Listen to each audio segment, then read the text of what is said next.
Hey y'all, it's Amber with Amber Michelle Fit and Team AmFit. I'm just enjoying the beautiful weather outside today after yesterday's long day of rain, and thought I'd come at you with a video on a few important tips on how to include basic foods into a basic healthy diet or nutrition. A lot of my clients and a lot of people in my classes have been asking me about specific foods and which foods do I focus on getting more in my diet and which foods do I avoid. So I'll have another video on which foods to avoid, but today I wanted to talk to you about specific foods on what to eat more of. That's usually the best way to begin a healthy nutrition. Another thing I want to make sure I kind of lay out as a foundation is that you approach this as a lifestyle and a series of small changes that you're making to your current eating habits that become lifelong habits and ways to make this kind of eating structure a lifestyle and not a diet.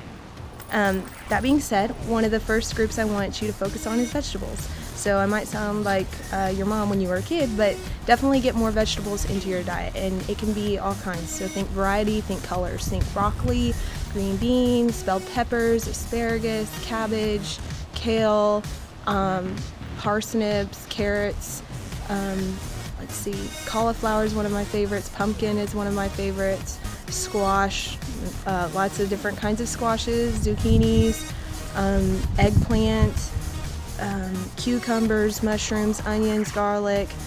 There are so many varieties, and you can do so much with them. And if you follow me on Pinterest or Instagram, you'll see some of the recipes that I post as well. There's a ton of resources. There's really no excuse, friends. Second thing is lean protein.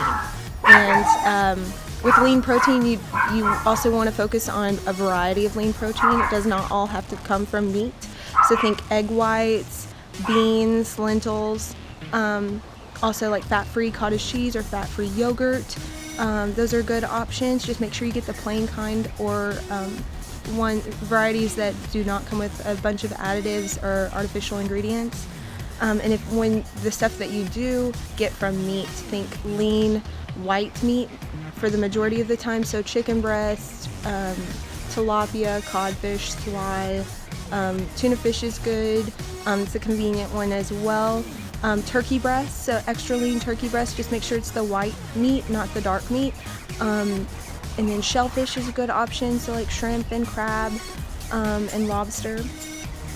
You want to limit your red meat to about once a week, and usually, if you can, on days that you're not eating quite as much meat throughout the rest of the day. And that brings me to third is fruit. So fruit is one of nature's, it's like nature's dessert.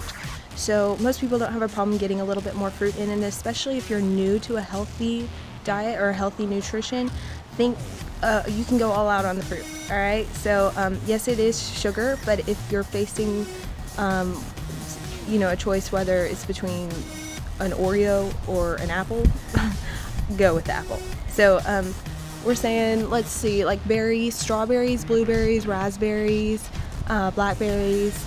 Those are really good. They're actually lower in sugar than other fruits. Bananas are great. Apples, said that. Tomatoes, pineapple, and avocados. Avocados are actually a fruit.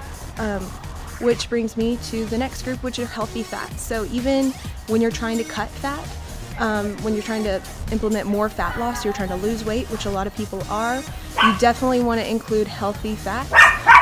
Some options are coconut oil, avocados, like I said, extra virgin olive oil, and almonds, pistachios, walnuts. Nuts are a great option. Sorry for my dogs. And the olive oil, you can actually pair it with vinegar, and it makes a great salad dressing. But you just want to think smaller quantities, smaller amounts. So like 1 tablespoon would be 1 serving, and think, okay, I'm going to get about 2 servings in a day, especially if you're new to proper nutrition. You don't want to overdo these healthy fats. And I think sometimes people who are new to making these healthier changes think that they can eat as much, as many almonds or as many peanuts or as many nuts as they can, and it really does add up. So if you're really trying to lose weight, then limit it to 2 servings, but just make sure the servings that you're getting are from those healthier fats. And the last thing are carbs. And carbs it's kind of what everyone's afraid of, and it's buzzworthy now to really go carb free, and that's not very good.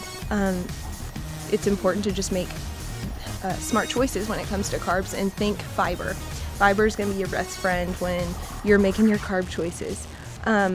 Also, you want to supplement the rest of the food groups with carbs, so that way it's not the main focus. It's not the main event when it comes to a meal. Some good options are sweet potatoes, brown rice, quinoa, whole wheat grains. Whole wheat, you want to limit your gluten. Personally, I don't eat a lot of gluten or wheat just because it's hard to find good, organic, non-GMO wheat that does not bother my stomach, and I think a lot of people have allergies and sensitivities these days. But if it doesn't bother you, then go for it, as long as it's good 100% whole wheat. Oats are very good, so like oatmeal, just steel cut oats or regular oats are fine, as long as it's not used with a ton of additives or sugar. Bananas! Shh. Sorry. And yeah, my dog's name is Bananas. And then beans and lentils are a good source of good carbs as well. So anyways, guys, thanks for your attention, and as usual, I would highly appreciate your like and share and your feedback. I hope these tips help you, and I hope you are on your way to meeting your health and fitness goals. Thanks for everything, guys. I hope you have a wonderful day. Bye.